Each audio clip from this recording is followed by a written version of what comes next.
¿Qué tal? Qué bueno que están con nosotros en el noticiero más veloz del planeta. 10 a las 2, información a ritmo digital. La ONU. Según el más reciente reporte, México sumó 49,000 nuevos casos de COVID-19 en tan solo un día. Sobre este crecimiento exponencial de la pandemia hablé con el doctor Samuel Ponce de León, coordinador del Programa Universitario de Investigación de Salud de nuestra UNAM. Doctor, según el más reciente reporte de las autoridades de salud, México sumó 49,343 nuevos casos de COVID-19 y 320 muertes en una sola jornada, en solo 24 horas, en un solo día. ¿Qué nos dice este dato, doctor? Pues sencillamente la evolución de la variante que tiene esta extraordinaria contagiosidad y que evidentemente se acompaña, ya estamos notando, del impacto que está teniendo la infraestructura hospitalaria, junto con un incremento en el número de pacientes que requieren cuidados intensivos y tienen complicaciones graves, básicamente una neumonía. Ahora, aquí ya se ha corrido la especie, incluso por voces oficiales, de que el Omicron no es tan grave. Sin embargo, el responsable de la Organización Mundial de la Salud ha declarado que contundentemente Omicron sí representa la necesidad de un mayor número de hospitalizaciones y sí también presenta riesgos de muerte. ¿Qué piensa usted sobre estos dos puntos de vista prácticamente opuestos? Bueno, no necesariamente son opuestos. Lo que pasa es que en el plano del número de casos hay una grandísima mayoría, mucho mayor que con las variantes previas, de que los cuadros son realmente leves, moderados, y esto lo vemos prácticamente alrededor de nosotros. Seguramente en su estudio, etcétera, una gran cantidad de gente que tiene síntomas de catarro fuerte, con ronquera, pero es diferente a lo que ocurría antes, en donde la mayoría de los infectados requerían una atención particular, incluso de apoyo con oxígeno en casa. No es lo que estamos viendo, pero sí, ante el elevadísimo número de casos, hay una proporción que tiene consecuencias graves, que requiere atención hospitalaria y que puede fallecer. Pero proporcionalmente, lo que estamos viendo es un impacto en términos de gravedad más leve, así que, bueno, ambas partes tienen razón. El cuadro individual es más leve porque además tenemos otros dos factores que son fundamentales. Uno es la alta proporción de pacientes, de pacientes que han sufrido la enfermedad, y a la que se sume el alto número de personas que han recibido vacunas. Entonces, esto facilita que una variante que tiene una menor virulencia, como es Omicron, tenga menos número de complicaciones. De otra manera, ahorita estaríamos en términos de hospitalizaciones en peores situaciones. Nadie dice que la variante sea poco importante. Es muy importante por el impacto que está teniendo, por el número de casos, por la presión que ya está sometiendo al sistema de salud, porque va a haber un incremento en el número de muertes, pero proporcionalmente, al mismo tiempo, es menos grave que las previas. La 2. El presidente López Obrador reiteró esta mañana que si los niños no tienen síntomas de COVID-19, que vayan a las escuelas, a clases presenciales, que no hay nada que temer, ya que se está llevando a cabo un protocolo muy estricto. Recordó que solo están cerradas 259 escuelas de un total de 187,832 que integran el sistema de educación básica. En otros temas defendió nuevamente sus nombramientos de cargos diplomáticos, tanto de los dos exgobernadores del PRI como del historiador Pedro Salmerón. Yo hablé con ellos en su momento y le encargué a la Secretaría de Relaciones Exteriores que estableciera comunicación y que se iniciaran los trámites. Nada más. Pero son nuestras propuestas. El Senado va a decidir. Sobre la polémica que desató la decisión del historiador Pedro Salmerón para que ocupe la Embajada de México en Panamá, dijo que si cometió ilícitos, que lo denuncien. Pues yo creo que tenemos que ir todos presentando denuncias ante las autoridades competentes y no quedarnos solo en la denuncia pública. Hay condiciones para denunciar judicialmente a quien comete un abuso, un ilícito. Todos tenemos que ayudar, porque si no, pues son campañas, ¿no?, que se pueden echar a andar y no se actuaría con justicia. También recordó que espera que el gobierno de España le dé el placet o beneplácito al exgobernador de Sinaloa, Quirino Ordaz, como embajador de México en ese país. Sobre las expropiaciones en Quintana Roo para el Tren Maya, apuntó que todos se han portado muy bien sobre las expropiaciones concertadas con los dueños de los terrenos. La 3. Un acosador no puede ser embajador. Bajo esta consigna, colectivos feministas y partidos políticos rechazan la propuesta presidencial de enviar como nuevo embajador de México en Panamá al historiador Pedro Salmerón. Salmerón ha sido acusado de acoso sexual por parte de alumnas del Instituto Tecnológico Autónomo de México, el ITAM, y hasta al interior de Morena. Por esta razón, decenas de colectivos feministas y cientos de activistas solicitan al presidente López Obrador retirar su nombramiento. A la Secretaría de Relaciones Exteriores le piden no guardar silencio, ya que esta propuesta, señalan, contradice la política exterior feminista, y al Senado le exigen rechazar la ratificación de Salmerón como embajador. Tanto el presidente López Obrador como el propio Salmerón destacan el que no existe denuncia alguna en su contra, aunque hay voces como la de Julen Rementería, coordinador del PAN en el Senado de la República, que califica el nombramiento del historiador como un manto de impunidad. La 4. En mi opinión, detrás de la noticia, cada vez más pobres.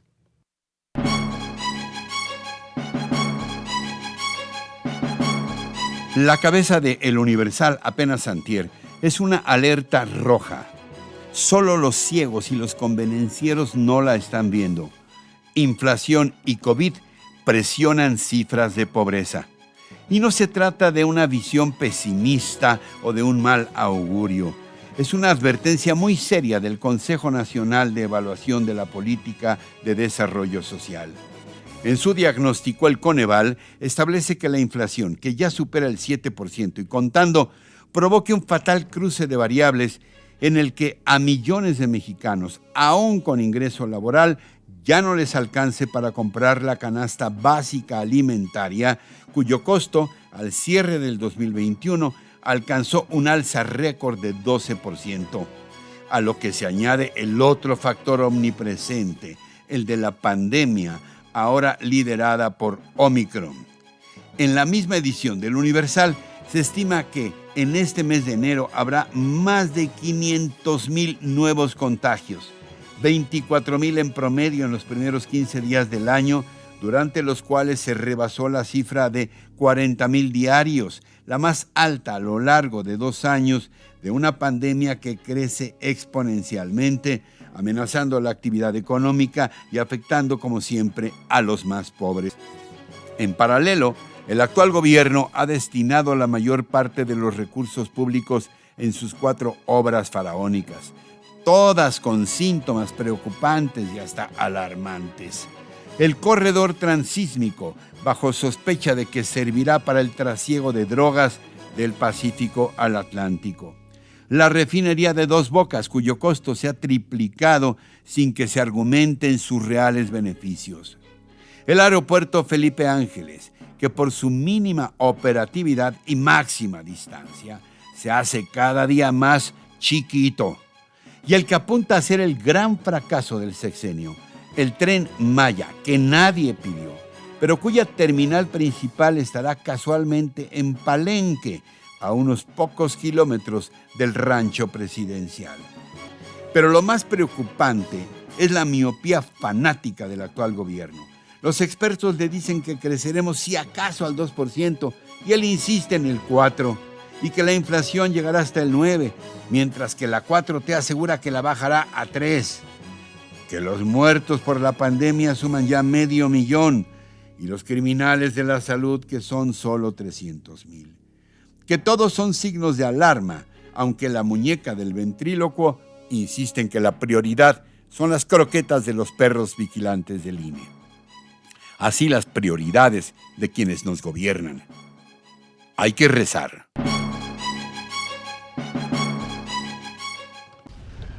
La 5. Y sobre el debate en Parlamento Abierto acerca de la reforma eléctrica planteada por el actual gobierno de la 4T, hablé también esta mañana con Ramsés Pech, un prestigiosísimo experto en temas energéticos. Ramsés, inició ya el Parlamento Abierto sobre la reforma eléctrica del presidente López Obrador. ¿Cuál es tu opinión sobre esta convocatoria? ¿Crees que efectivamente no solo se oigan, sino se escuchen las voces de todos los participantes, o irá la reforma eléctrica mediante la aplanadora legislativa de Morena a aprobar la reforma propuesta por el presidente López Obrador sin cambiarle una sola coma? Bueno, yo creo que el lunes lo vimos en la primera fase cuando estuvieron los gobernadores de cada uno de los estados exponiendo sus análisis propios, y yo vi que era una parte muy de política ideológica sin un concepto técnico y de largo plazo para el país. Eso fue lo que vi la primera parte. La segunda parte, ya en donde empieza la parte técnica y las justificaciones que se realizan, creo que estamos empezando, y yo creo que no solo escuchar, sino aquí la pregunta es ¿qué se va a aplicar de todo este conocimiento que se está transfiriendo en cada una de las juntas, reuniones que se vayan a tener en los próximos días? Y creo que no solo es la aplicación, es qué plan va a salir de todo esto, si nos van a dar un contexto, y vamos a tener un contexto real de cómo está el sector eléctrico y el sector energético en este país. Ahora, ¿cuáles dirías que son los puntos medulares a discutir en este Parlamento Abierto? ¿Tú vas a participar? Ojalá. Y si no, ¿qué plantearías ahí? Bueno, yo creo que sí, ya me han mandado invitaciones a 3 entes, y espero que pueda yo participar. Y creo que lo más importante aquí, don Ricardo, es que se pueda dejar establecido un plan de nación de largo plazo en el sector eléctrico. Y esto lo quiero dejar bien en claro, porque hay que dejar una falacia que se está diciendo y está por mucho tiempo, en donde dice que la Comisión Federal de Electricidad ha perdido el mercado. Eso es totalmente rotundo falso. ¿Por qué lo digo que es falso? Porque cuando yo reviso los datos que vienen de la Comisión Reguladora de Energía y de la propia CFE y de las instancias que están hoy en día dando información, resulta ser que la Comisión Federal de Electricidad tiene el 75.88% control del total de la electricidad que se genera en nuestro país. ¿Y esto dónde proviene, don Ricardo? Proviene de los contratos que se llaman productores independientes y los contratos subasta de largo plazo. Estos dos contratos que tiene la CFE con empresas privadas, resulta ser que no pueden ellos comercializar esta electricidad en el mercado normal o en el mercado común, sino tiene que dárselo exclusivamente a la Comisión Federal de Electricidad. Es por eso que yo digo que la Comisión Federal de Electricidad no es que no genere la electricidad, es que tiene el control del 75.88% de la comercialización. Y acuérdense que en un negocio lo más importante es a quién se lo vendes y quién cubre tus costos de totalidad para que le llegue al usuario final. Y eso es lo importante que hay que dejar en claro.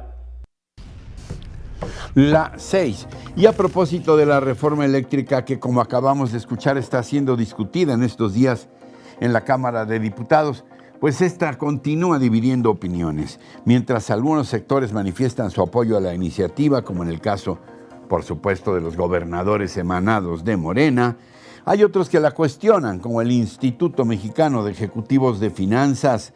Para el IMEF, la aprobación de la reforma tendría efectos negativos sobre las perspectivas de inversión y crecimiento del país. Considera que la propuesta presidencial abriría la puerta a mayores costos para la producción de energía, por lo que sugiere repensar la actual estrategia. Finalmente, el IMEF advierte que si la reforma eléctrica avanza como se plantea ahora, es decir, como quieren los morenistas, sin cambiarle una sola coma, generando la Comisión Federal de Electricidad el 54% de la electricidad, se ahuyentarían las inversiones. La 7.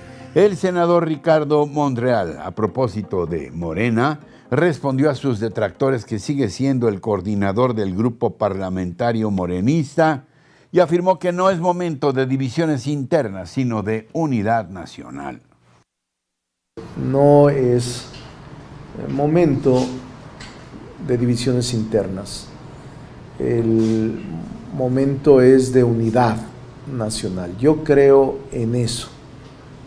Creo incluso que el grupo parlamentario debe tener una buena relación con todos los grupos parlamentarios para lograr sacar adelante las iniciativas del presidente en materia constitucional.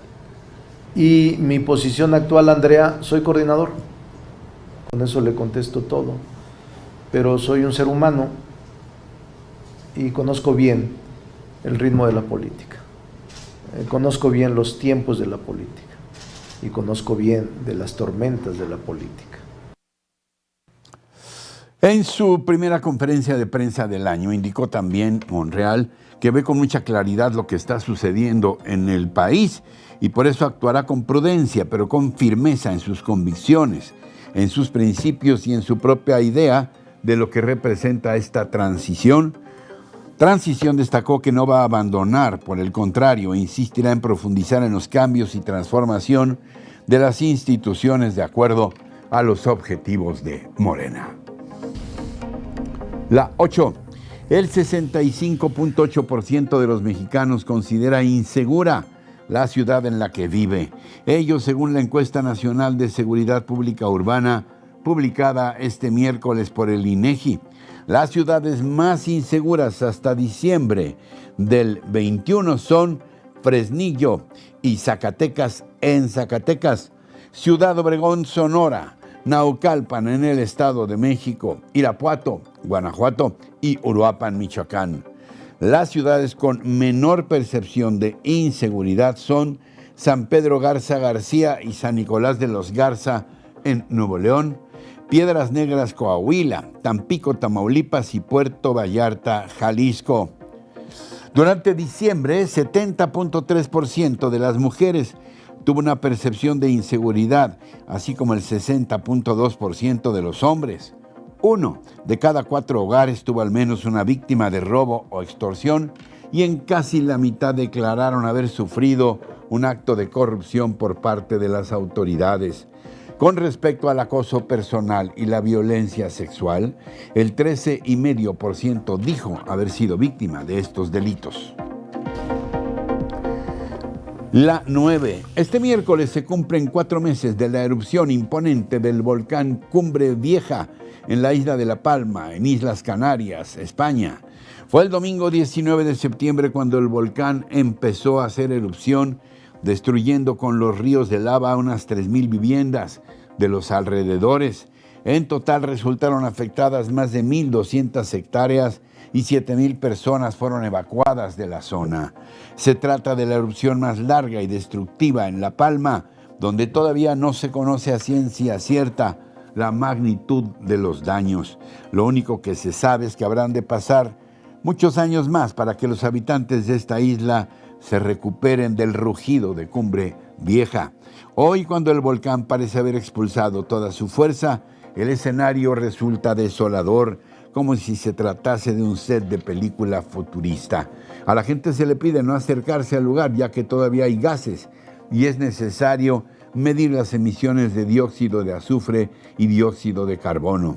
Así, luego de varios meses de pesadilla, La Palma comienza literalmente a resurgir de sus cenizas. La 10. En lo que ha resultado una aparición sorpresiva, cuestionada, sin duda polémica, aunque para muchos muy graciosa, el Instituto Nacional Electoral da a conocer al Chipotle, un personaje virtual creado por el propio INE para, según explica en sus redes sociales, combatir la desinformación en su contra. Es una especie de meme con el que el INE ha decidido responder a los ataques del gobierno, sobre todo por sus gastos. Lo ha dicho una y otra vez el presidente López Obrador. Se trata pues de una caricatura un tanto extraña que por supuesto es un chile. Escuchemos lo que dice al Chipotle. ¡Al Chipotle! ¿A poco se creyeron eso de que el INE es el instituto electoral más caro de América Latina? El INE, además de organizar elecciones, emite credenciales aquí y en el extranjero, capacita a personas para que integren las casillas, fiscaliza ingresos y gastos de partidos políticos, administra tiempos en radio y televisión, además promueve la educación cívica y la participación ciudadana. Todo eso no lo hacen otros organismos en América Latina. No se dejen engañar. Bueno, pues ciertamente su creación alude a la mexicanísima expresión de al chile, que significa, de acuerdo con el Diccionario del Español de México, creado por el Colegio de México, decirle a una persona algo sin rodeos, al chile. En las redes sociales, la aparición de al Chipotle tiene sus simpatizantes, pero también sus críticos. Para algunos resulta simpática su presencia y, claro, el mensaje que pretende dar. Aunque para otros el diseño, la voz y la animación producen más antipatía que simpatía y lo consideran un recurso pobre para un debate. En fin, cuestión de gustos y de tendencias partidistas, hablando al chile. Y así, enchilados con la información, llegamos al final del día de hoy. Pero recuerden que tenemos una cita de lunes a viernes en 10 a las 2 y en todo momento con nuestros contenidos completitos en nuestras redes sociales y por supuesto aquí en nuestra página rochainforma.com. Hasta entonces, hasta siempre.